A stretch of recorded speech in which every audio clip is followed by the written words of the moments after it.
Hi guys, welcome in. Another little build update here. This one's for a DK healer. This is a subclass healer, what I've been playing around and messing around with. I've been having lots and lots of fun with this build. It's a very strong build. It's got great sustain. It's got insane amount of healing. It's just overall a solid build. I'm pretty happy with how it performs.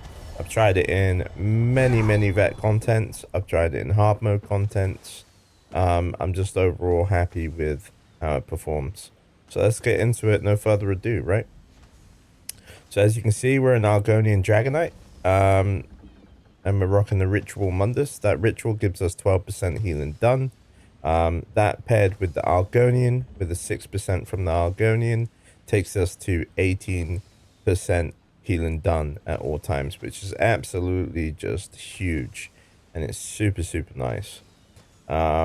Just off the bat rip there. Let's jump into sets. So first, let's do the set ratio. So I am in heavy, medium, and 5 light. That will give me the Undaunted passives, what I need to make my build just slightly a little bit stronger, in my opinion. And yeah, the first set that we're doing is Symphony of Blades. So Symphony of Blades adds 4% healing done for the first line, and then the second item for the 2 line, it does when you heal a group member who is under 50% of the primary resource, grant them Meridia's Favor, which restores 570 magicka or stamina every 1 second for 6 seconds, right? This effect occurs every 18 seconds per target. This effect cannot target yourself, so we don't get the sustain from this, but we don't need the sustain, okay? It's just primarily for the group to help the group out. And yeah, let me read that a little bit again. It says this effect cannot target yourself, and the resources returned is based off the target's highest maximum resource. So what that actually applies is, if say I'm doing it and I'm a stamina based DPS, I will get stamina from this. If I'm a magicka based DPS and I get applied this, I will get magicka. That's what that applies. Okay. Our next set, this one is a really fundamental set, bread and butter set for this build, and that is Jorvold's Guidance. What that does is it gives you mage recovery for the second and third line. We get 2 lines of mage recovery, and then we get 4% healing done again. So that's another 8% healing done upon of our 18% prior. So we're now up to 24% healing done. You know, just from these 2 sets. Okay. And then while in combat, it says increases the duration of all major buffs, minor buffs, and damage shields you apply to yourself and allies. Okay. So it's a very strong set, and we'll get back to that one in a minute. Our next set on our list is Pillager's Prophet. Okay, so we gained another 4% healing done, so that takes us to 28% healing done. And then we gain Major Aegis at all times, reducing the damage taken from dungeon trials and arena monsters by 5%, which is kind of nice. And then you get the maximum magicka, and then we get casting the ultimate ability while in combat, grants 2% of the ultimate spent as ultimate up to 11 group members within 12 meters every 2 seconds over 10 seconds. Okay, it's a very solid set. I like this set. I think it's handy. You know, I'm giving the group ult so they can do some more damage and use their ult. So it's a very fun set. Very good set. Back to Jorvold's Guidance real quick. What I will say with the Jorvold's Guidance is it's going to make this stronger for myself. It's making my shield stronger. You know, it's applying these 2 buffs here stronger. You know, it's just absolutely disgusting. So let's jump into the skills, shall we? So as you can see here, bar 1, which is our restoration staff, We are running Channel Focus. What this does is it creates a rune of celestial protection. Gain major resolve at all times, increasing your physical and spell resistance by up to just under 6k. And you also recover 242 magicka. This is going to be increased because of Jorvild's guidance. It makes it a hell of a lot stronger, and it's great. We then are running Charm of Destiny. Okay, Charm of Destiny carbs the fate, Crone's runes to create spinning mystical discs and generate crux discs surround you or up to 4 allies in front of you, granting a shield that absorbs 6,277 damage for 6 seconds. And recast this onto the tiger who already has a shield granted to them. They gain a 30% stronger shield, which is absolutely disgusting. It is absolutely filth. It's crazy, and I'm actually missing one of my passives here. But what makes this tree a really good tree too, if we look here, look, you can see that we've got increased healing done by another 4%. We've got magic and stam recovery. We've got more magic recovery. This is restore, by the way. This is like a restore magic and stamina. This is recovery, flat base 18%, which is huge. And then, like I said, I'm missing one more skill point out of this for the for the shield, which I need to go and get because we're getting pretty close to being able to get it, because I think we unlocked this at 50. So we got 8 more levels to go. I just need to get a couple of skill points so I can shove in there. We're gonna need 4 total. No, 2. I need 2 rather than 1 because it's a subclass, right? So I'll be doing that. So yeah, that's a super solid tree to take. Obviously we have radiant regeneration. This is just a bread and butter heal over time. It's just nice. It goes to 3 group members. You pop this in a raid like 2 or 3 times, you're healing the whole entire group. So it's just super nice to have. Combat prayer. This is our bread and butter. This is our burst heal. This also keeps up major berserk and, well, minor berserk. Sorry, not major. It pumps out minor berserk for the group, which increases their damage done by 5%. So it's super nice. Plus you're giving them physical and spell resistance every 10 for 10 seconds. So it's just nice to have. Illustrious healing. This is just a floor mat healing over time. What makes this better is our last set on our board. As you can see, I am rocking a master restoration staff, and that applies magicka and stamina, and max magicka like to ourselves, but like, yeah, it restores magicka and stamina every 2 seconds for the duration of the circle. You can kind of see it if I look closely. Look, you can see that I'm returning, you know, I've got like these little like auroras around me, as they're refunding my stamina and stuff, you know. So yeah, super nice, super handy. Also helps with sustain for the group. Okay, there is a couple of flex spots before I continue with the skills.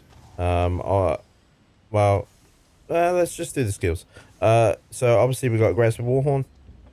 You know, that is also then implied, you know, 40% stronger from Jorvild, which is just insane. So that takes that 20% to, you know, like what, 40, like 60%. Yeah, it will take it to 60%, you know, for the critical damage. And it'll probably last, rather than lasting 10 seconds, it will last like 30 or 40 seconds or something like that. I think it is. It's pretty insane. Obviously our second bar is our ice staff bar. On this bar we have a necrotic orb. This is just to give the group some extra resources if they need it. Plus it helps with the damage. You know, checking that one out, it'll do a little bit of damage to the group and stuff, so it's kind of nice. Blockade of Frost. This is just a bread and butter. Every healer kind of needs this nowadays, unless you want to run the lightning staff.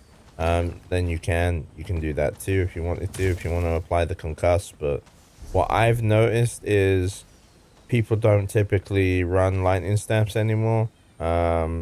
Just in my forte, because this offers like an extra absorption from projectiles and that, and it's just better. And this actually applies minor breach, and I think minor breach is stronger than concuss. So I think that's why everyone's just rocking an ice staff, to be fair. Obviously extended ritual. This is just a huge AoE circle, and it heals over time. And it applies a cleanse for myself whenever I put it down. I cleanse myself of every debuff on me, and then the group have a synergy option where they can cleanse up to you know, a certain or the effects from them, so they can cleanse themselves completely and heal themselves for a burst heal too. So it's super nice. This is the drawback with this build, okay? The next two skills, there is a slight drawback with these next two skills. Other than that, I wouldn't really worry about it too much, because it's not the end of the world. It's such a minor thing.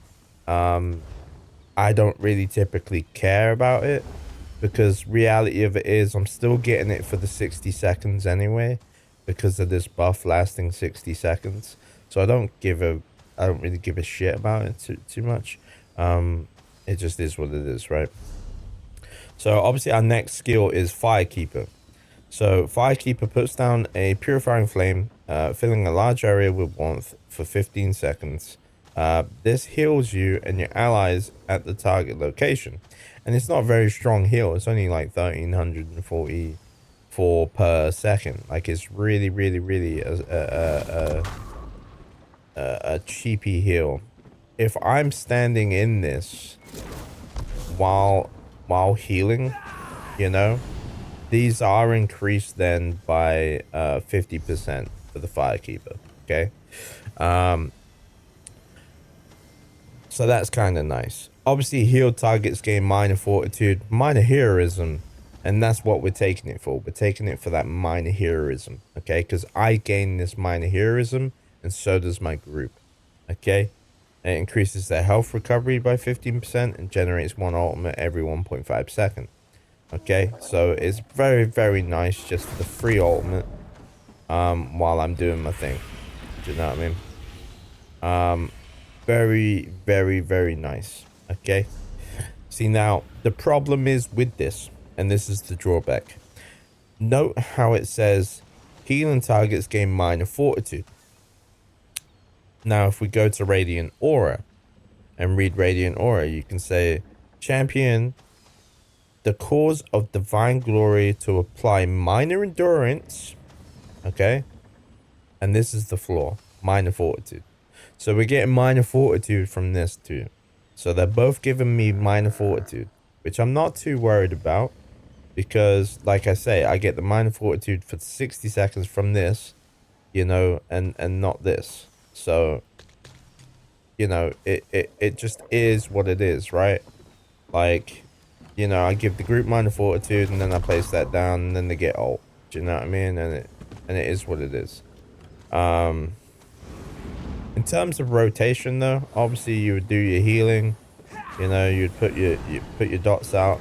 Always stand within these two circles and just sit here spamming this, you know, in the fight. Obviously you would heavy attack, you'd do that, you'd heavy attack, and then you would do the shields, right? It's very much revolving around keeping your mag up and just hitting your shields and putting out hots. That's literally it. And then every now and again you want to come second bar, you know, do what you need to do on the second bar and go from there. Okay, in terms of your ultimate, providing them what you're doing and whatever else. If you're in a trial, chances are you're going to be running Warhorn for the group. That's what your group leader will probably want you doing. Sometimes it's the other way around. Sometimes they want you running barrier. Okay. And that's fine. All you would do is you would make sure that it was on your ice staff build, you know, for the ult, what you want to get your to give out ult for. You put it on that bar. Okay, so when you hit it, the pillagers will proc and give it to the group while applying that buff. Okay, that is literally the DK build. Let's run over skills one last time real quick. So obviously we got Channel Focus, Charm of Destiny, Radiant Regeneration, Combat Prayer, Lustrous Healing, Reviving Barrier. On our Pillager bar, we got Necrotic Orb, Blockade of Frost, Extended Ritual, Radiant Aura, Firekeeper. Okay. In terms of the skill lines, what we do take Ardent Flame, Restoring Light, Curative, Rune Forms. Okay, we are the Ritual, we are an Argonian.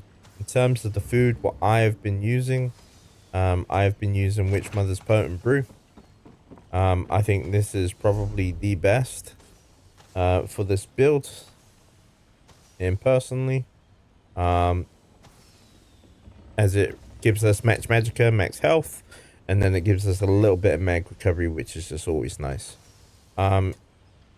Note that my recovery, okay, is at 2800. Okay, now if I pop a pot,